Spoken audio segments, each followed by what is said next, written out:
New restaurants, new menus, and new prices. This is your ultimate Disneyland food guide for 2024. So let's get going.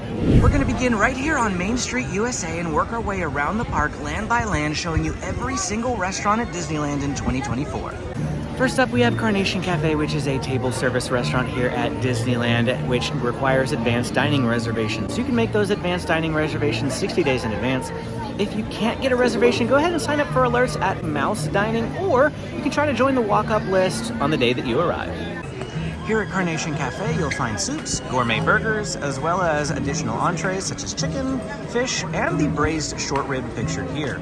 It was delicious, and I highly recommend it. On the right-hand side here is the Market House. This is a typical Starbucks location inside Disneyland Park and has everything that Starbucks usually offers at possibly slightly higher prices. Here is a very quick look at the menu, and those of you that frequent Starbucks will know the difference. Right next door, we have a Gibson Girl Ice Cream Parlor. You can order ice cream by the scoop or purchase a sundae. A little money-saving hack is that instead of buying two separate single scoops for $6 a piece, you can buy a double scoop for $7 and ask for an extra bowl. You can also ask for a cone on top of your ice cream, even if you order a bowl. While you're in Gibson Girl, you can walk right next door to Candy Palace. And in here, you can find a variety of delicious baked goods, from cookies to cupcakes, Rice Krispie treats, and more. What they have to offer in here is amazing. You can order it on the phone, mobile order, or you can come in here and order from the line right here. At the very end of Main Street, on the left-hand side, you will find Refreshment Corner. This is going to be where you get hot dogs here at Disneyland. This is our first true quick service dining location on our tour. In addition to the hot dogs, they have mac and cheese sourdough bread bowls and a variety of pretzels. My favorite item on the menu here is the cream cheese pretzel, but they do have the classic Mickey and a jalapeno pretzel. Additionally, you should be aware that Refreshment Corner shares its seating with the Jolly Holiday Bakery Cafe next door, and it is quite limited, so they often do run out of tables. Thankfully, the nearby hub area is filled with a ton of benches. Speaking of the Jolly Holiday Bakery Cafe, this is probably one of the best quick services in all of Disneyland. The Jolly Holiday Combo is their most iconic item. Yes, it's just grilled cheese, but the tomato basil soup that comes with it is probably the best item that you can get in the entire park. It is that delicious. Occasionally, they do have seasonal versions of this sandwich, like the Berea grilled cheese and the toasted bulgogi cheese. Both of these were phenomenal when they had them. You definitely have to come give it a try. But aside from that, Jolly Holiday is also the best place in the park to get sweet treats, desserts, that sort of thing, especially at Christmas time. The Mickey gingerbread is to die for. Now, all around the park, you're gonna find carts like this for popcorn, churros, ice cream. There's so many of them that we're not gonna point out every single one. Now, as you're walking towards the castle, there's actually a food location that is tucked back here behind these trees that you don't wanna miss. And that's gonna be Maurice's Treats. My favorite thing to order here is the Boysen Apple Freeze. It's such a refreshing drink on a hot day, but they also have a lot of baked goods and breakfast pastries, including the garlic cheesy pretzel bread, which I highly recommend. On the opposite side of the hub near the entrance to Tomorrowland, we have the Plaza Inn. I don't eat here a whole lot as it's a bit pricier, but it's available as a character breakfast in the mornings, which does require an advanced reservation. And you should know that they close for breakfast at 11 a.m. and then don't actually reopen for lunch until 12. So there's an hour there where they're closed as they transition over. But from lunch and forward, it's just a standard quick service location. You walk in, you grab a tray, and you help yourself to whatever's available. The most classic option here is the fried chicken, which everyone swears by. I think it's just okay personally. There's tons of seating both inside and outside, and I've never struggled to find a place to sit here. If you're enjoying this video and finding it helpful, please hit the like and subscribe button. It really does help out the channel. And if you want to save money on your next Disneyland vacation, call my friends at Getaway today and tell them that SoCal Disney Dad sent you. Or click the link down in the description and use my coupon code to save on top of their already discounted packages. We're gonna leave the hub behind and enter our first themed land, Adventureland. It's gonna be virtually impossible for me to film this area without people because this is such a heavily trafficked area, but the first location over there is the Tiki Juice Bar. Now this is where you can get Dole Whips and those Dole Whip floats. You can get them here for just the pineapple flavoring. You can also take them inside the Enchanted Tiki Room from this location, which is the primary purpose of this venue.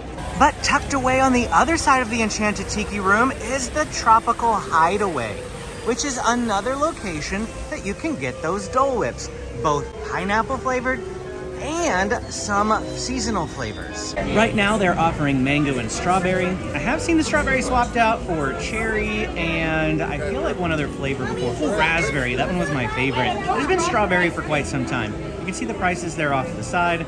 They also offer some loaded whips.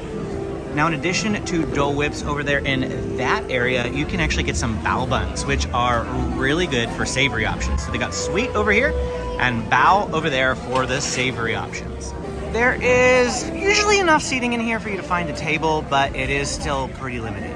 If you do need additional tables, you can actually come up this ramp here, and the exit to the Enchanted Tiki Room has a few tables up on this upper level. Another one of the best quick service locations in Disneyland is across from the Indiana Jones Adventure ride, and that's going to be Bengal Barbecue. There's usually a hefty standby line here, so I do recommend mobile ordering at this location.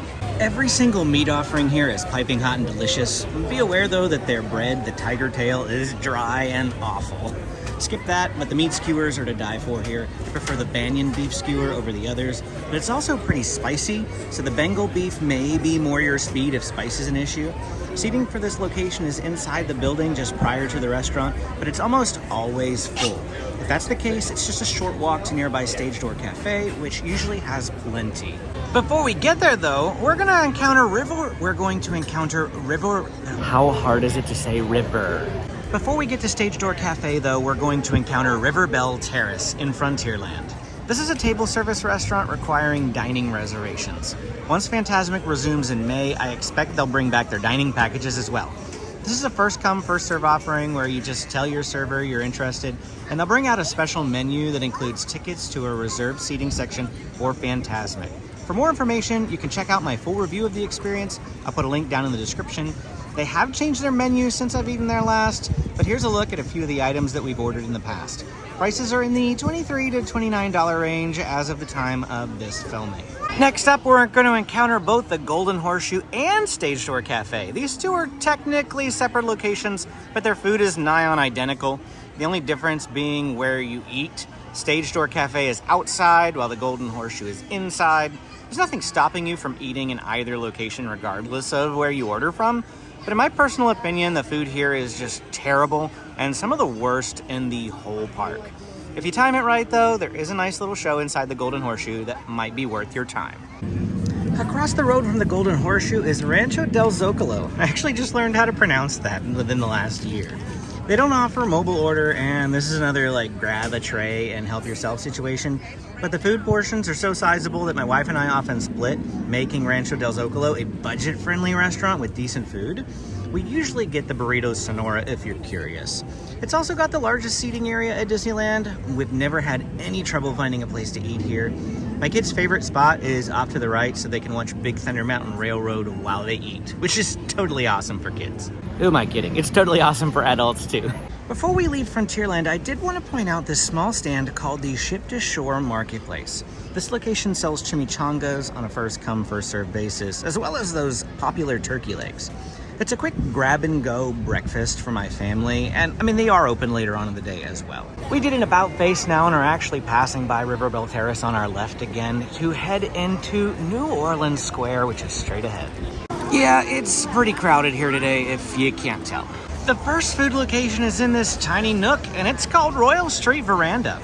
They used to sell gumbo here, but since Tiana's Palace opened, they now only offer soups. Pictured here's the clam chowder, which I actually enjoyed quite a bit. They also sell mint juleps here, but be aware that seating is extremely limited, and it's very rare that I can sit here. I usually need to go to Stage Door Cafe. Just down the lane is Blue Bayou, one of the most coveted dining locations in Disneyland, making this table service restaurant's reservations the hardest to get. To be completely blunt, I think the food is terrible, unless you pay the $53 for the prime rib. But the real winner here is the atmosphere. If you've ever seen that restaurant while riding Pirates of the Caribbean, that's Blue Bayou. While you dine, you'll enjoy the sights and sounds of the bayou as you watch guests float by in boats. I mean, what could be better? Another table service restaurant just outside and around the corner is Cafe Orleans. This is one of my wife's favorite places to eat and is frequently her birthday dinner request. Last year we ordered the roasted chicken and red wine braised short rib. both with a side of pommes frites, which is our #1 reason for choosing Cafe Orleans in the first place. The kids' meals here are pretty terrible, however, so I'd recommend splitting an adult meal instead. The newest restaurant at Disneyland is Tiana's Palace. It opened on September 7th, 2023, and was previously known as the French Market. The atmosphere is the same, but the food is completely different. Their house gumbo is the best item on the menu, while the rest of the food is just so-so. I do really like their baked mac and cheese, but it only comes as a side with the half chicken or as a kid's meal. At least as far as the mobile order menu is concerned, I did actually just try it out today, and you can go in and order a side of the mac and cheese for $6.19, which is $1.80 cheaper than the kids meal, but without all the kids meal extras. So honestly, you're better off just buying the kids meal. Our last dining location in New Orleans Square is the Harbor Galley. It's more soups and bread bowls, similar to Royal Street Veranda, except they do have a lobster roll available here. And in times past, they've also had lobster mac and cheese, but it's not on their menu now. It does never hurt to ask. Sometimes they do have secret menu items that you don't know about until you ask. Seating here is limited, but it's more than it initially looks. You just have to kind of look around. There's only one dining location in Critter Country, and it's Hungry Bear Restaurant. They do have Pooh Corner down this way at the end of the many adventures of Winnie the Pooh, but it's the same baked goods as Candy Palace. Hungry Bear Restaurant isn't the greatest food in the park. It's pretty standard theme park food. Burgers, fries, and onion rings. I mean, it's decent. But you also find funnel cake here, and for those funnel cake lovers, you'll want to write this one down. They also have pretty decent seasonal offerings throughout the year, but their standard menu is nothing special. Oh, and I don't want to forget about their seating area. It's huge. I did just want to say a quick word that these are my own personal thoughts and opinions. Of course, I don't want to put anybody down by saying, oh, it's just burgers, it's just chicken tenders. Just personally, when I'm here at Disneyland, I want to eat something besides the regular theme park food. We've long left Critter Country behind and are now in Star Wars Galaxy's Edge. I'm not going to spend a whole lot of time on it, but over here off to the left is Cat Sokka's Kettle, where you can find some interesting popcorn. First up, we have Ronto Roasters. They serve Ronto wraps, which are pork sausages on pita bread. They have both a standard version and a breakfast version available. Additionally, the Ronto-less garden wrap is vegan friendly. Seating here is once again pretty limited, but they do have a lot of benches around the area, and Docking Bay 7 is right next door. The primary quick service location here is Docking Bay 7. Docking Bay 7 is my personal favorite quick service location in all of Disneyland, ranking up there with Bengal Barbecue and Jolly Holiday. The menu changes frequently, but it's always some variation of chicken, beef, or shrimp. Don't let the names turn you off, the food is delicious. Docking Bay 7 is also home to my wife's favorite coffee drink, the Cold Brew Black Calf. Woo! Check out that line outside Oga's Cantina. Pretty packed today. Oga's Cantina is kind of hard to find if you don't quite know where it is, so if you see the Millennium Falcon there and you turn a little bit, there's Oga's Cantina. This is the second hardest dining reservation to get at Disneyland because of the limited space inside the establishment. They have a walk-up list though, and when I went in the morning, it was practically empty. They serve mostly alcoholic beverages, but there's a series of non-alcoholic drinks as well. The atmosphere is awesome for any Star Wars fan, and you should visit at least once. The final location in Star Wars Galaxy's Edge is the Milk Stand, which has a limited offering, but it made it into this video because the blue milk versus green milk battle is an ongoing thing. Have you tried both of these drinks? Which team are you on? I'm team blue milk personally. Amy is team no milk, so that's a thing too. As we leave Star Wars Galaxy's Edge via the exit near the Milk Stand, we end up at the back entrance to Fantasyland, and right away we come across the Red Rose Tavern. There's a lot of seating here, both inside and outside. Inside is a little dark, so I usually prefer to sit outside. The Mickey pancakes for breakfast are pretty solid, but otherwise Red Rose is just another one of those places that you can get burgers in the park. They do have flatbreads though, and is the only place in the park that you can get them. The crowning jewel of Red Rose Tavern though is the gray stuff. It's one of my top desserts in the entire park.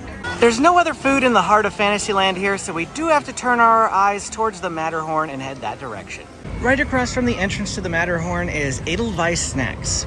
The cheddar garlic bagel twist from Maurice's moved here for a few months after it left their menu, but now it's even gone from here. And instead they have the same cheesy garlic pretzel bread that you can purchase at Maurice's. On top of that, they sell those classic turkey legs, as well as a bratwurst with sauerkraut. They do have a cute seating area though that uses that motor dock in the back. In the far back corner of Fantasyland, next to the Fantasyland Theater, you'll find Troubadour Tavern. The food here is surprisingly good, like the Serengeti Stew or the Asante Sana Sambusa. It's some of my favorites in the park, but its location and lack of seating makes it a rare occurrence for us. When Toontown officially reopened in March of 2023, it came with a new restaurant. Here you'll find Cafe Daisy. Now, it's located in kids-themed land, so it should be no surprise that it has kids-themed food. The pizza flop over is just okay, the garden wrap is downright nasty, but the corn dog nuggets alone keep this from being the worst restaurant in the park. Yes, those corn dog nuggets, the same that you can get at Casey's Corner in the Magic Kingdom in Orlando. The seating area is decent, but can fill quickly during busy times of the year. We've got to backtrack a long way, go to the Matterhorn and turn left and go to Tomorrowland now. And the first restaurant we're going to come across is Galactic Grill. I have mixed feelings about this quick service location because its normal food is pretty bland, but it is a popular location for receiving seasonal meals and sweet treats. And most of these tend to be real winners for me, especially the Darth by Chocolate. Even their French toast sticks on their breakfast menu are pretty decent. There's a ton of seating, and I've never had any trouble finding a table. Plus, they've got a water station here that makes filling up your water bottles a breeze. The final restaurant on our Disneyland 2024 food tour is Alien Pizza Planet. This restaurant gets a lot of hate, and it's not without its valid criticisms, but my family personally loves the pasta here. There's a lot of indoor and outdoor seating, with even more hidden out the back by the entrance to Space Mountain. But the real gem here is that Alien Pizza Planet is the only location in the entirety of Disneyland that features free refills on soda. That's a pretty great selling point for some. And there you have it, every single restaurant at Disneyland with updated menus and prices for 2024. If you enjoyed this video, please hit the like and subscribe button. If you still have questions, drop them in the comments below. Then click this video to keep watching. Thanks for watching, and we will see you again next time.